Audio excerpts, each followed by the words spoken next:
Բարի երեկո տղաներ, բարև ձեզ պարոն Մարտիրոսյան, երկրում ներկայումս տիրող իրավիճակը որ քաղաքական ռեժիմին է բնորոշ, հարց ձեր ուսանողից և նաև Աստղիկից, որը 3 անգամ պրոմոութ արեց այս հարցը, համեցեք։ Ուրեմն լավ դասախոս եմ, եթե հիշում եմ, որ քաղաքական ռեժիմներն եմ կարդացել և պարզա, որ հանկարծ չմտածեք, որ սա ինչ-որ նախապատրաստված իրավիճակ է։ Չէ, դա նախապատրաստել պետք է Աստղիկը նախապատրաստել, ես մտածում եմ կարող ենք Աստղիկին դաս տվել ես։ Չէ, ես կարծում եմ, որ մենք շատ մոտ ենք անձնավորված ավտորիտարիզմի։ Կայուն զարգացող, թե արդեն իր ռեսուրսը բավականին սպառած, արտաքին ամենամեծ վատ կողմը, որը որ կա այդ ռեժիմի համար, արտաքին սպառնալիքի թուլացումն է, այսինքն բանը չկա, թշնամին չկա, ում միջոցով ինքը կարողանում է իր ավտորիտար ռեժիմը արդարացնել, կոնսոլիդացնել։ Անձնավորված ավտորիտարիզմ, որտեղ որ ամեն ինչ սկսվում եւ ավարտվում է անձի վոլյունտարիզմով, որտեղ որ քաղաքական իշխանության պահպանումը սկսվում եւ ավարտվում է նույն պերսոնաժով, այսինքն անձնավորվածությունը որպես ավտոկրատիզմը եւ ավտորիտարիզմը, որպես կառավարման վարչաձև։ Անձնավորված։ Այո։ Հյուսիսային Կորեայոտ, այսինքն։ Չէ, դա տոտալիտարիզմ է։ Բայց անձնավորված է։ Ամբողջ տոտալիտարիզմը չի կարա չլինի։ Նույնիսկ գաղափարախոսության։ Գաղափարախոսությունն էլ է պաշտոնական։ Բայց դրա որ ամենամոտիկ օրինակը ո՞րն է, պատմական կամ արդիական։ Թե չունենք։ Ոնց որ սա էլ մնալու է։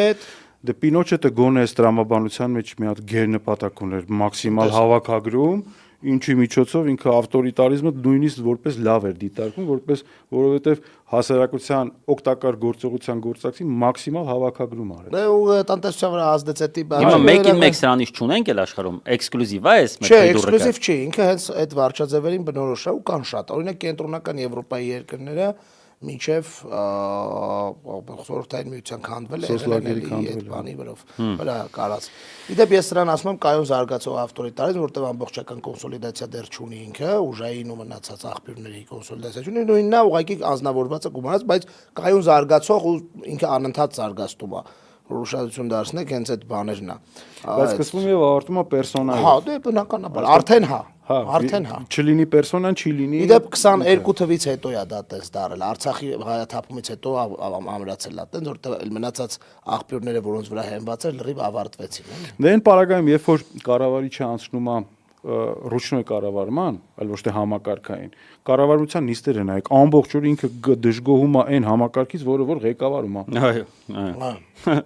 Հոգնել է նրանից, որ ինքը անընդհատ ռուչնոյ է դա կառավարում։ Ասում ախպերական մեկը ռուլը վեկալեք, մի 2 րոպե հանգստանամ։ Եթե Վենեսուելան չլներ ամբողջատիրություն, հայտնի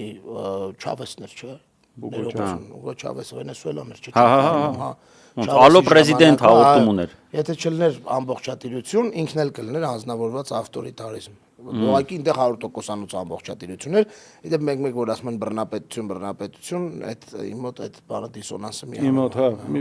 այդ ամբողջատիրությունը լուրջ գիտություն է։ Այդ շատ մեծ ռեսուրս կառավարիչների ֆենոմենալ գաղափարախոսության, ինչը որ գործարկվում է։ Չէ, դա ուրիշ բան է։ Իդեպ նաև բավականին մեծ ռեսուրսներ պահանջող, ավելի մեծ ռեսուրսներ, քան ավտորիտարիզմը։